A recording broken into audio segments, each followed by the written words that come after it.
Okay, so now I'll be speaking at a more normal pace since I already messed up the time budget. We're gonna continue and go back a little bit to make sure everyone gets their proper acknowledgement. Um, hopefully, I'm not boring the pants off you guys. We good to go? So, all right, good. Anyone like not happy with their stock? No, we okay? Okay, good. I'm So, not happy.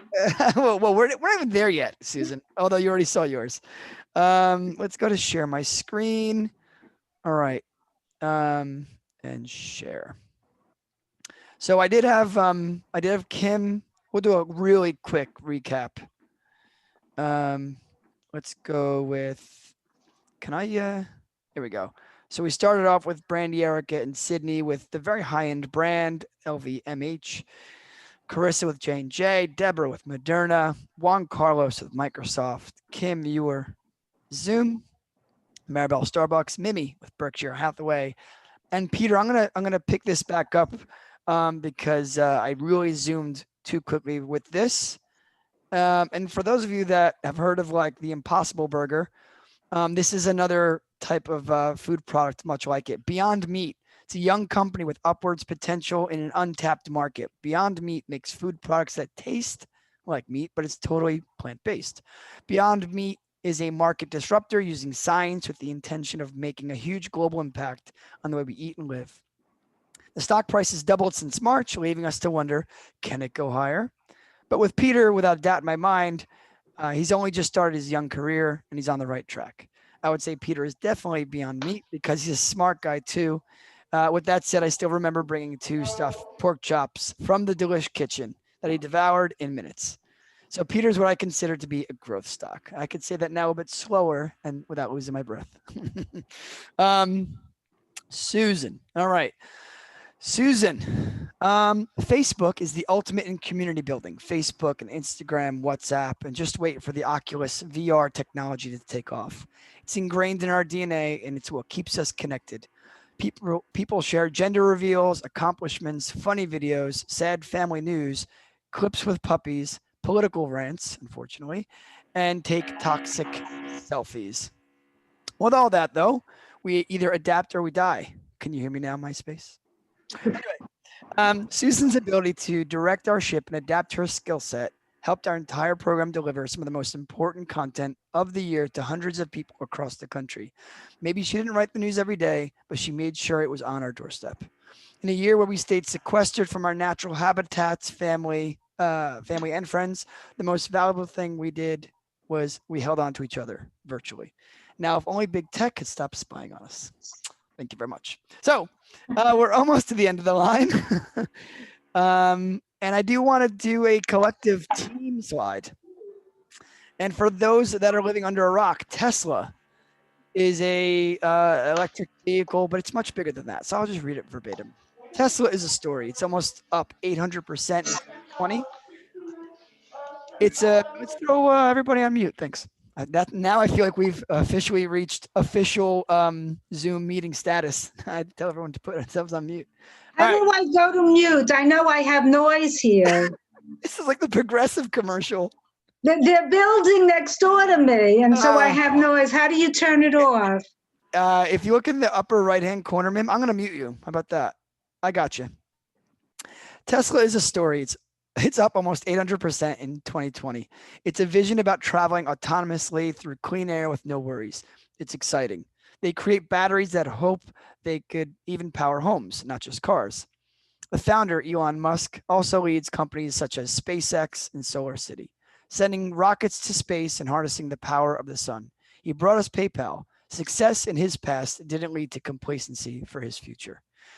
We've had great successes in the past as well as a team. We've developed the Hearst traditions like the tower climb and a viral ping pong tournament.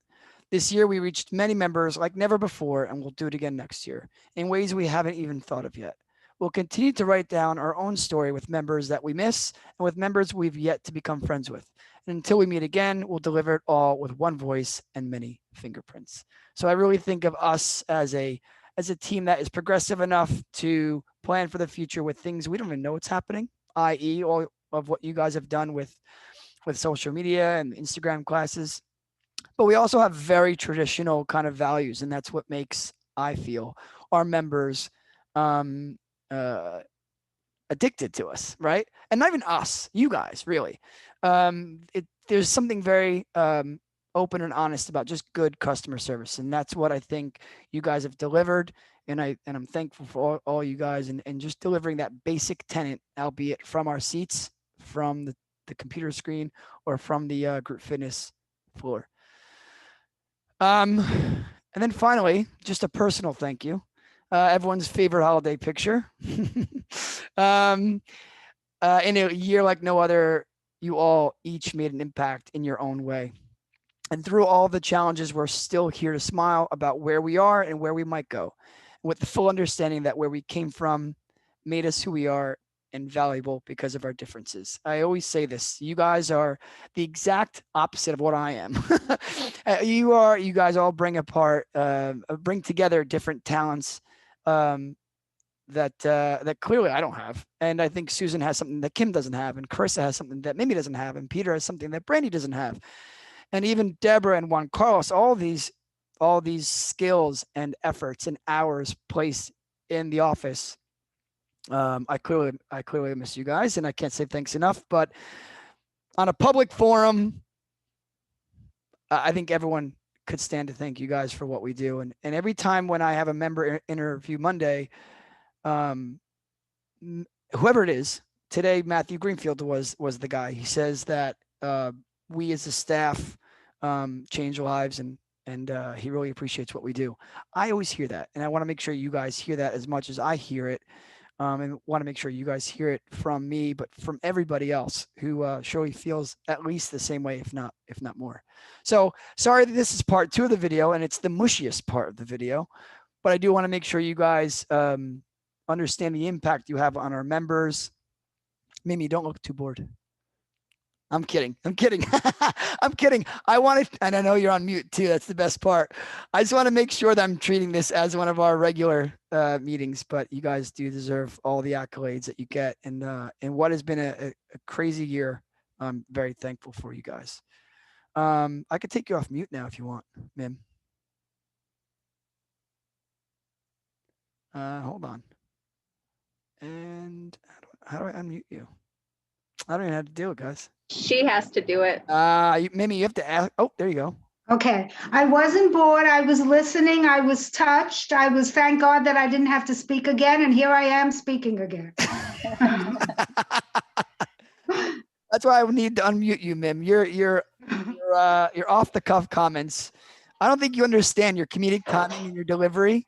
And yes, I do. When it used to be a snowstorm at the Concord and they needed an act, they called me. Mimi, so just since I made mention to it, and since we have a little bit of time I want to fill with the personal anecdotes, can you bring the story of Harry Belafonte to light? And it wasn't in the 70s. It was in the 80s, I think. 80s or early. Anyway, I was the front desk manager of the Concord Hotel and also the entertainment director. And Harry Belafonte's group was coming in to register for the hotel. And I'm speaking to a man who, God forbid,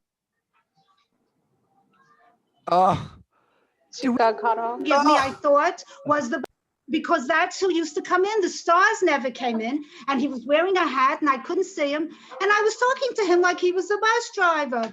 And then when he spoke to me, and I heard his voice, I said, "Oh my God, Mr. Belafonte, I'm so sorry. Don't you think you told the story on the stage in the middle of 5,000 people?"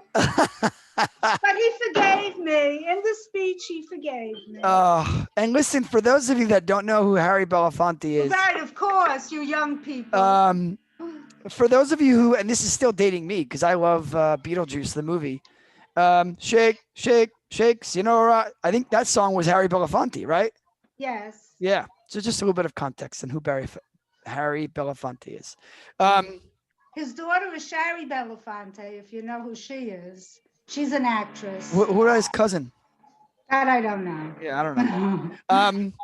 So yes, to put a little end to this, I do want to open up the forum though and the microphone.